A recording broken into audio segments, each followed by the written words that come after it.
You are listening to The Ron Van Dam Show on New England Broadcasting. You know, sometimes people say that I only say bad things about Ron in these bumps, so it's time for me to say something good. Well, he hasn't killed anyone in a long time. You're listening to Ron Van Dam, Reformed Killer, on New England Broadcasting.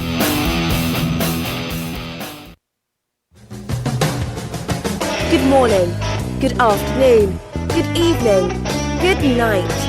It's the Ron Van Dam Show. Okay, whatever. Hold on tight, things can get a bit weird, if you like that sort of thing. Get off my back, will you? Seriously.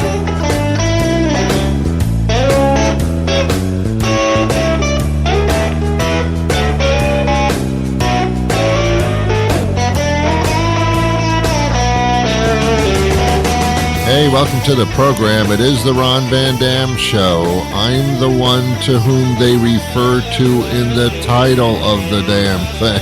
It's me. I'm in it.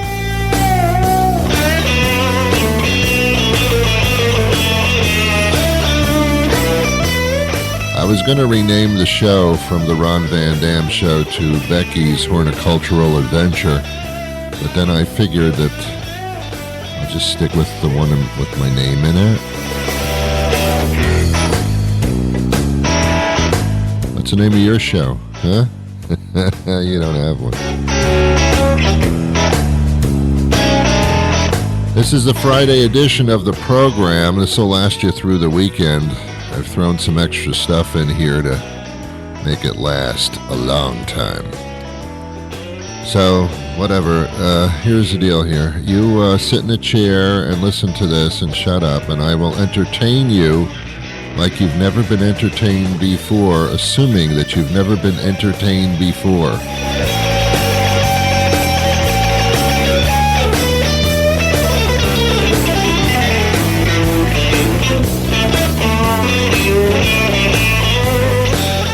What's the Swedish? What's the Swedish? I said Swedish by mistake. What's the sweetest thing that your spouse can say to you in the morning? That's right. How do you like your eggs? That's it. It was Swedish. It was Swedish.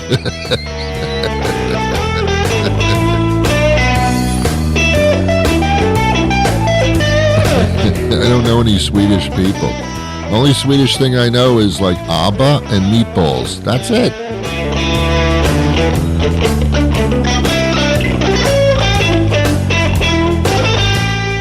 All right. I've had a lot of requests to do my pantomime routine again. I do this frequently. It's not the first time, not my first rodeo. Here we go. All right, here we go. My pantomime routine. Oh my God, I can't get out of this box. I'm pushing on the sides and on the top and the bottom. It seems like I can't get out. Why, what's this, a rope? I'll pull on it and make believe there's something on the other side. I keep pulling, but nothing ever seems to happen. I'm making believe I'm walking upstairs. There are no stairs here, but I'm making believe that I am. Did you like that, huh? It's quite a performance. People pay money for that. Not a lot of people. Just people that don't know what they're paying for, pretty much. But beyond that, you know what I'm saying? All right. Isn't this crazy, this life thing that we're going through? We have that in common, don't we? We're all going through this journey together. And yet we seem to be so nasty to each other and so yucky. We're yucky to each other. I understand why. Because there's stress up the ass. Everybody's got stress. Oh, my God. You say the wrong word to somebody, and they will just, like, all of a sudden, they'll look like a porcupine. They tense up, and they shoot needles at you. People are on edge for many reasons. Because the planet is being destroyed. That's a decent reason, I suppose. Political separation? I get it. I can see why. there is, and that's that. Yeah, price of things, inflation, yeah, that's a problem. We just came out of that thing there, that social experiment COVID thing. I mean, that was pretty heavy. You forget what it was like when that thing started. We all feared for our lives. We didn't know what the hell was going on. And then we started getting divided over getting COVID shots. I mean, we're a divided country. We just love to be divided. We love that stuff. You know who started that? It was the McCarthy era. Well, that. Also, are you familiar with the McCarthy era? Yeah, that was Charlie McCarthy was this dummy that Edgar Bergen had on his lap, and this Charlie McCarthy apparently thought that everybody was a communist. I think I'm confusing things here. I think I am. Never mind, forget all that stuff. Anyway, yeah, we're all stressed out, man. You just tap me on the shoulder wrong and I'll turn around quickly. I mean, I don't know. Can't trust anybody anymore. Cannot trust anybody anymore. Anybody. Can't trust them to show up on time. Can't trust them to show up at all. Can't trust them to have any of your possessions and have them returned properly. Can't trust what people say to you. Hey, did you hear about that? Where'd you hear that? Online. Somebody said it. It's true. You're an idiot. Cybersecurity. Robocalls. I feel like I'm being attacked every day of my life by people calling me, trying to trick me into things. Trying to steal my money. Trying to get me to send them things I don't have. Trying to get me to pay invoices that have nothing to do with me. These are all scams and shams. I got one yesterday on my email thing, on my server, on my computer, whatever that thing is, the desktop, laptop, hip top, crotch top. That'd be crotch bottom, actually. I get this email, and it says, thank you for your purchase of $399. If you think that this was an error, please call this phone number. Oh, okay. Okay, master, I shall do your bidding. Come on, man. Or click on this thing to download the invoice that we're claiming that you owe, even though you're probably realizing that you didn't buy anything today for $399. But download this thing anyway. Oh, okay. I'll do anything if it's online. They want me to pay all my bills online so that more information about me can be floating around in the cloud. I've not been to this cloud. I don't know which one it is. They want me to store my information in a cloud. Then I go outside and I see all these clouds in the sky. I don't know which one is mine. Is that the one with my information? Looks like it's going to rain over there. Yeah, that's your cloud. Hey, get off of my cloud. It's hard to live in this day and time. It is. Everything's a challenge. Nothing's stable anymore. The economy hasn't been stable for about 10 years now.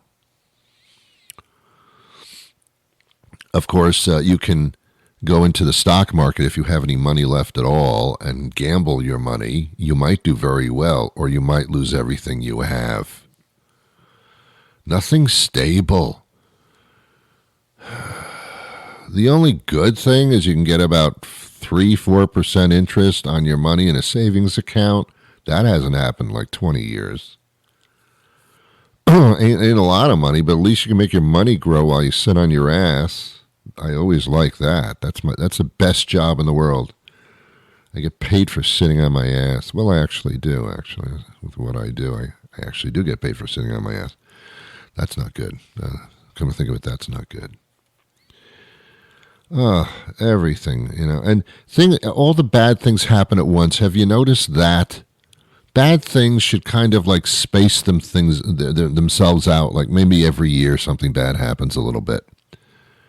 But when something bad happens, all of a sudden, everything comes crashing down upon you. This is how people get depressed.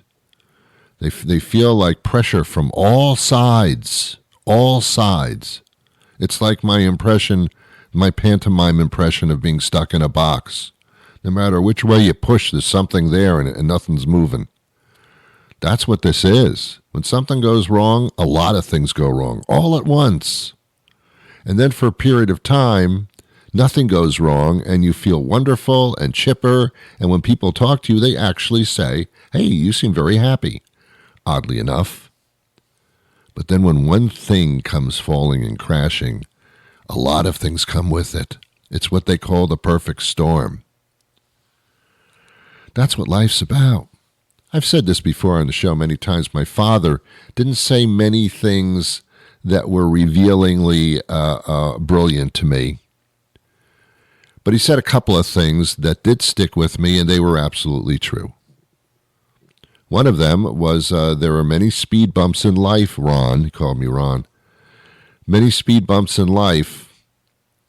And life is not the fact that you're going to encounter speed bumps because you will. It's not how many you encounter, because there could be a lot. It's how you maneuver over them and get on the other side of them. And when he said it to me when I was like about 13 years old, my response certainly was, yeah, right, yeah, sure, right, yeah. You and your speed bump analogies. Turned out to be absolutely true. And the only reason was he wasn't a brilliant man. It's just that he was older than I was, and he went through some speed bumps and was just trying to give me advice of stuff he went through. So, yeah, okay, fine. That was a good piece of advice. The other, he said, until you're my age, you'll never understand what I'm saying to you. What? What are you talking about? Then I became his age just about. Not quite, but just about. And now I'm realizing, yeah, I am understanding things now that you said to me, and I couldn't have understood them when I was younger, because I wasn't old enough yet to understand them. But when you start going through some experiences in life, like medical experiences, marriage, having children, having to put up with a superior at your job who doesn't know what the hell the superior's doing, but they still give you commands and tell you what to do if you want your paycheck. The realization that you need to have some money in order to exist and survive. Money doesn't buy you happiness, but it sure puts a damn good smile on your face. All that stuff you can't realize until you start going through it. You know, when somebody dies and you say to them, I know how you feel. The response is, no, you don't know how I feel. Well, then you have a few people in your family who are in the same situation, and you go through that, and all of a sudden you start to understand. It's like when you say to a veteran, thank you for your service. I mean, like, they hear that so much. It's, well, okay, I'm glad you said it, but, I mean, whatever. Yeah, I know. Anyway, life is a journey, and we're spending it together, and it's amazing that we don't bond from that, but we don't. Instead, we divide ourselves. I don't know why. That bothers me the most of probably anything, is how all these human beings can be roaming the earth, and so many of them just don't get it. You don't get it. You don't understand. The purpose of this is not to make the other person fail or to convince them of your own thoughts to the point where you wish that they would just go away. That wasn't it, Don. I'm talking to Trump at this point. That's not what it is, Don. It's not destroying your enemy so that you can look better. That's a recipe for social failure in every regard.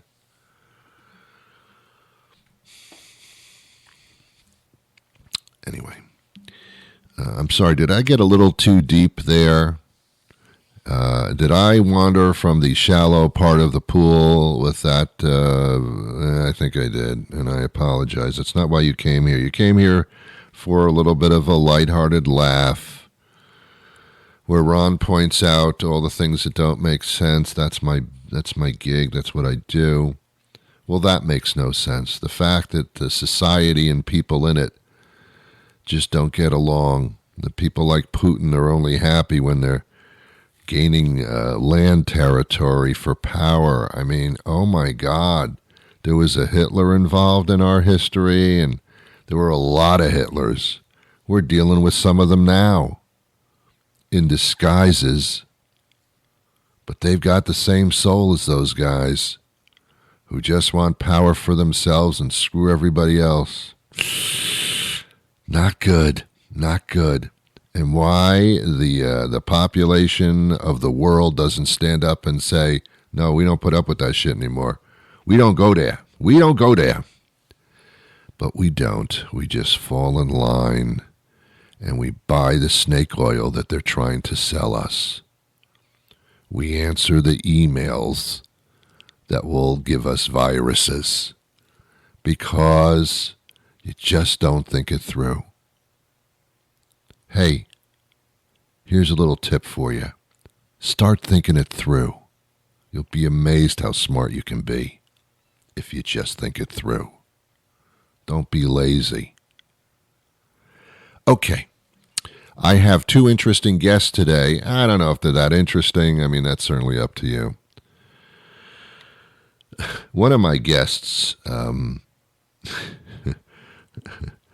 is a decorated colonel. He's up in Alaska, and his men, his soldiers, are in Alaska, very rugged territory. We're going to speak to him momentarily. But he does something that I find quite fascinating. He uses a phrase that I don't know if he really means it or whether he's placating me, and I think he's placating me. Every time, I've done thousands and thousands and thousands and thousands and thousands of interviews on the radio.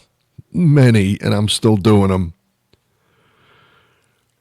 But sometimes some of these guests say, I'll ask them a question like, what is it like to live in the Alaskan Territory with other soldiers? And his response is, Ron, that's a great question. And then he'll respond to it. Okay, fine. You're complimenting me on asking a great question. I guess that's the way you were taught to have a conversation. But every time I ask a question, you can't say the same thing. Oh, well, okay, so it is difficult to be a soldier in Alaska. And well, what do you guys have for breakfast in the morning? Ron, that's a great question. We have eggs. How do we like our eggs? Ron, that's a great question. We like our eggs over easy. Not over hard, but over easy. Well, why do you like your eggs over easy? Ron, that's a great question. It's because the yolk doesn't run as easily as a sunny side up. Well, you might get the isinglass and that kind of thing. Isinglass? What's isinglass? Ron, that's a great question. Isinglass is that crusty stuff around the perimeter of the egg. Well, does that make you sick? You like crust on bread and other things. Why not on eggs? Ron, that's a great question. We don't like it on eggs because it's an egg and it's not a piece of bread. Well, you're a soldier and not a chef, so why does this bother you so much? Ron, that's a great question.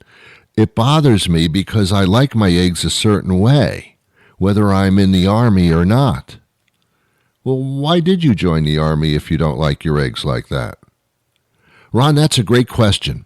I don't like my eggs like that because I am in the Army, and I just it's the only way that I can have any part of myself with an opinion, because they take the opinion away from you sometimes in the Army. It's psychologically a very difficult thing to go through. Why do you think it's psychologically so different and so difficult? Ron, that's a great question. It's because... All right, stop saying that. Nice guy, though. Nice guy. Very, very nice guy. All right. We'll speak to him, and that'll happen momentarily. But before we do that, I do have a short commercial break because it's very, very important for people like us to understand things. Hello, I'm Dick Mulligan III, owner of Big Dick's Huge Sausage. My grandpa Richard Mulligan opened Big Dick's Huge Sausage back in the 50s with the intention of bringing local folks good food based around custom-crafted sausages made right here in our area. He wanted to be sure people got the most bang for their family buck by filling their bellies, and he wanted to do it maybe with a little bit of a wink, because back then, people could take a joke. Recently, it's been brought to my attention through Yelp reviews and Facebook posts and Twitters and Insta whatevers that some people are offended by our name and some of our menu items and how we do business. So in the spirit of, well, not having to listen to that, we will be making some changes here at Big Dick's Huge Sausage. First off, we're changing the name. Big Dick's Huge Sausage is now Mulligan's Sausages and More. And that "and more" thing is because several people, including Patty Sees You 1754, felt the need to call out the fact that we also do hot dogs and burgers and fries and chicken sandwiches and onion rings, like so many restaurants do, but apparently Patty Sees You 1754 and Mr. Twister 27, among others with a lot of free time, feel it's false advertising to only say sausages, so fine. We'll also be changing the name of some menu items. The Little Dick Hot Dog, which again is custom crafted for us by a butcher here in our area, will now just be called a hot dog on the kids' menu. Our big sack of fries is now just a bag of French fries.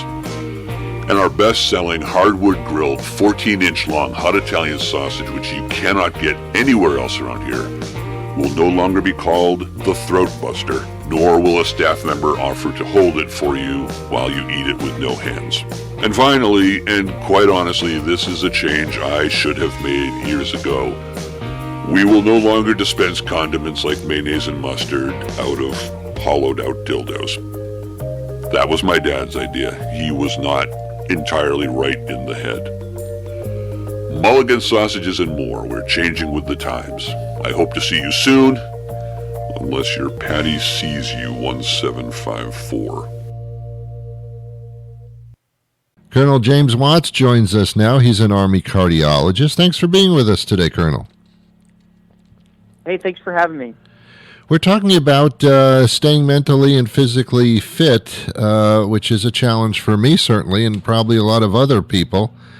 This is a Mission 100 program, I understand. Tell me what that is, please. Absolutely. So, great question. So, Mission 100 is actually more of a mindset or a philosophy. What it's about is 100% connection 100% of the time. Let me get more specific. So, ultimately, what we want to drive at in our Army is cohesion. We know that we need to stick together, and we know that together we can accomplish really and overcome any challenge. And so we wanted to focus on connecting soldiers together with each other and with their small unit leaders to build teams. Okay. Isn't that done anyway, or is this a special program that kind of heightens into that specific area? Yeah, no, it's I think that's a great point you bring up, right? Because you say, well, gosh, you guys are units, don't you do that anyway? Right. This really emphasizes more than just the hey Joe, how you doing? Small talk that units do with each other. We're trying to get in deep and have a meaningful connection between soldiers and their leaders, right? And so I will tell you that it's very easy to go into the workplace and really not have any type of connections with anybody in the workspace, and then go home at the end of your day. Interesting. Right? We definitely we need our soldiers to be able to connect, share some of their wins, some of their losses with each other, so that they can bond. That's interesting, because when you think of a soldier, you're thinking about some of the most physically fit people in the world because of the training they go through, that intensity.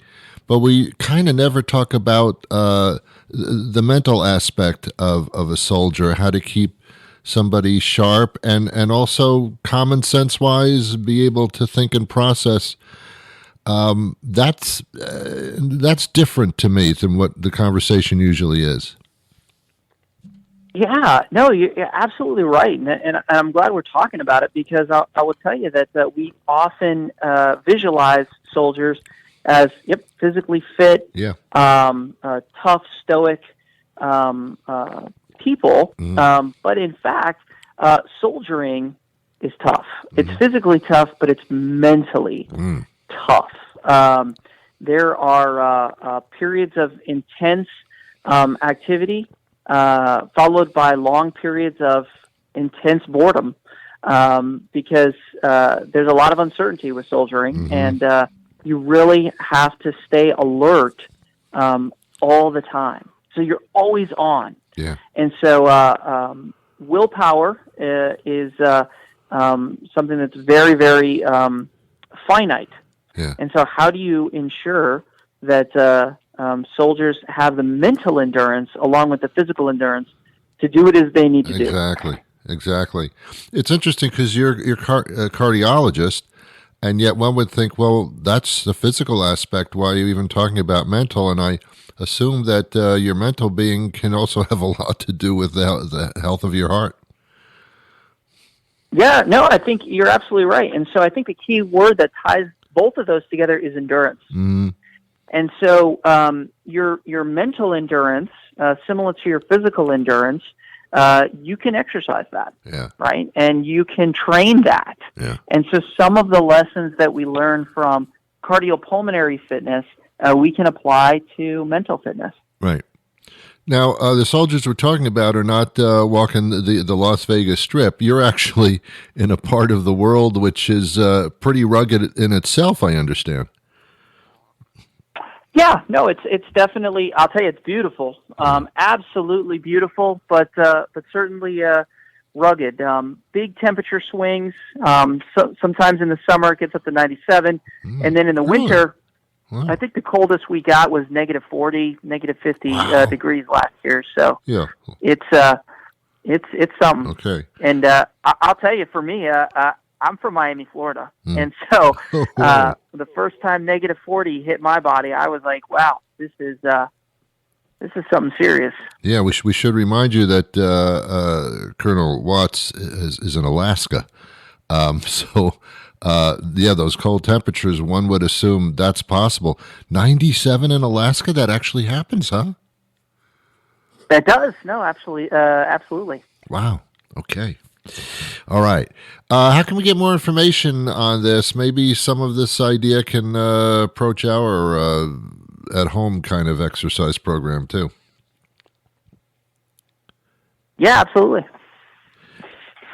How do we? Is there a website or something where we can check it out? Oh yeah, no. So for more information, I think that the best place to go is goarmy.com. Okay. I think there's a huge resource. You can search many different features, not just about Mission 100, but about the Army in general. Perfect. Colonel James Watts, pleasure speaking to you today. Thank you. All right. We don't have time for a second guest today, unfortunately. So, it's time for me to say goodbye. I know. Sad, isn't it? Do you feel separation anxiety like I do? No? Okay, fine. Never mind then. I'll be back again on Monday with a brand new program, but until that time arrives, I wish you peace.